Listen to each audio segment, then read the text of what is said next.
중국발 스모그가 심각한 문제가 되면서 국립환경과학원의 미세먼지 예보에 대한 불만이 쏟아지고 있습니다. 특히 지난 4일부터 6일까지는 연이어서 예보가 빗나가면서 청개구리 예보라는 비판도 받고 있는 형편인데요.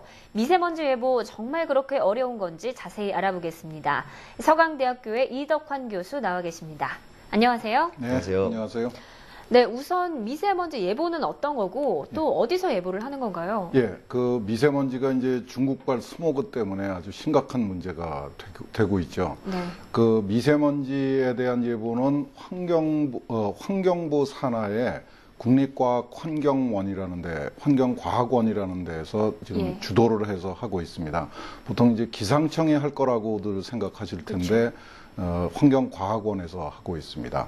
그 자료는 환경과학원이 운영하고 있는 특별한 사이트하고, 그 다음에 지자체가 운영하고 있는 그 대기 환경 사이트를 통해서 예보를 하고 있는데 5단계로 나누어서 실시간으로 예보를 하기로 지금 방침을 바꿨습니다. 이게 이제 지난번에 그 중국발 스모그가 많이 왔을 적에 연이어서 틀려가지고 이제 국민들한테 관심을 많이 모으고 있는 형편이죠. 네, 지금 교수님께서도 말씀을 해주셨지만 이렇게 계속해서 예보가 틀리고 있잖아요. 그만큼 미세먼지 미세먼지를 예측하는 게 어렵다는 건가요? 예, 미세먼지에 대한 예측은 세 종류가 있습니다. 하나는 이제 국내에서 예를 들어서 서울 같으면 서울에서 발생하는 미세먼지에 대한 예보가 있고요. 그게 이제 주로 국립환경과학원에서 해왔던 겁니다. 그리고 이제 황사, 봄철에 오는 황사에 섞여 오는 미세먼지가 있고, 그 다음에 요즘 이제 문제가 되는 중국발 스모그가 있는데, 이 황사는 대부분 이제 그 중국 서부 지역에서 강한 바람에 의해서 그 모래먼지가 불려 올라가면서 구름 위로 올라가서 우리나라로 전달이 됩니다. 그러니까 인공위성에서도 관찰이 되죠. 그런데 이 중국발 스모그의 경우에는 이게 지표면에 붙어 있는 자연현상입니다. 그러니까 굴뚝하고 배기구에서 나오는 그 미세먼지들이라서 고작 올라가 봐야 한 200-300m 정도밖에는 안 올라갑니다. 그러니까 밑에서 보면은 똑같은 자연현상처럼 보이지만은 이 관측이 굉장히 어려운 거고요. 그 다음에 이게 우리나라로 전달되어 오면서 많이 흩어집니다. 그러니까 얼마나 흩어질 것인가를 예측하기가 굉장히 어렵습니다. 관측도 어렵고 예측도 어렵고 그렇습니다. 네, 그럼 이런 미세먼지 예보 어떻게 하면 좀 개선할 수 있을까요? 우선은 이제 두 가지가 있습니다. 하나는 중국 현지의 사정을 우리가 이제 우리 스스로 관측을 못하기 때문에 중국한테서 정보를 받아야 되는 부분이 있고요. 이거는 지금 중국하고 협의가 계속되고 있고 앞으로 아마 빠르게 개선될 거라고 봅니다. 그런데 이제 그 먼지 덩어리가 이 서해 바다를 건너오는 과정에서 얼마나 흩어지지 않고 우리한테 피해를 줄 건가 하는 거를 예측하는 게 쉽지를 않죠. 그래서 이 기상청하고 그 환경과학원하고의 협조가 아주 절대적으로 필요한 겁니다. 그러니까 중국의 이 스모그 정보도 필요하고 그것이 서해 바다를 건너오는 과정에 관여되는 아주 복잡한 기상 현상에 대한 정확한 이해가 필수적인 거죠. 그 두 가지를 잘 연결시키는 노력이 필요합니다. 네, 그럼 이 더 정확한 예보를 위해서 우리가 해야 할 일은 없을까요? 우선은 이 고질적인 칸막이 없애는 겁니다.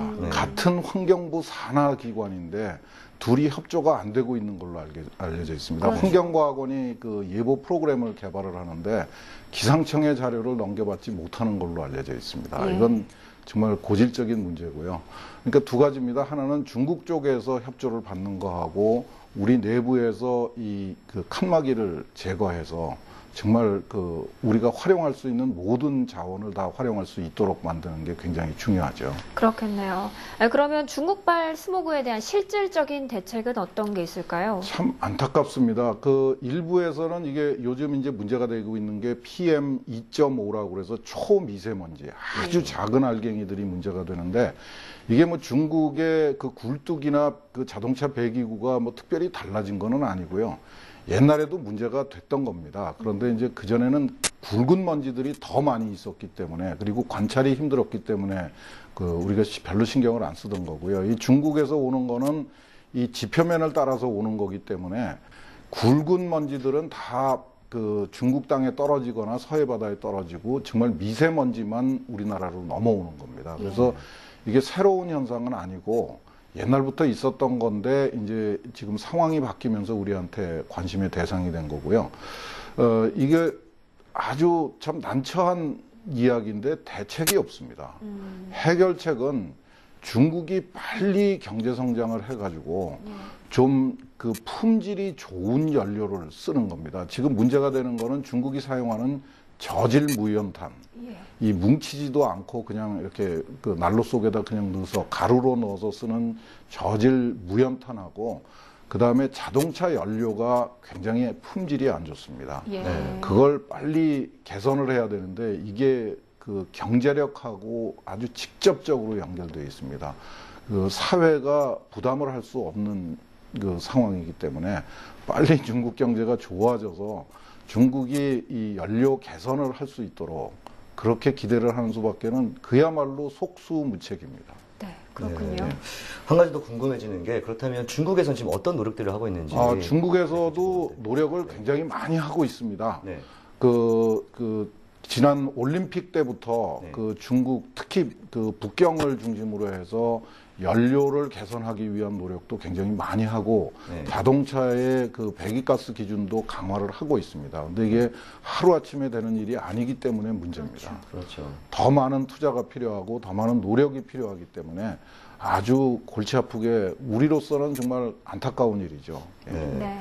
이 중국발 스모그가 앞으로 뭐 10년, 20년 더 이어진다고 하잖아요. 예. 미세먼지 예보의 정확성뿐만 아니라 이렇게 근본적인 대책이 꼭 필요한 것 같습니다. 그렇습니다. 네, 예. 오늘 말씀 고맙습니다. 예, 감사합니다.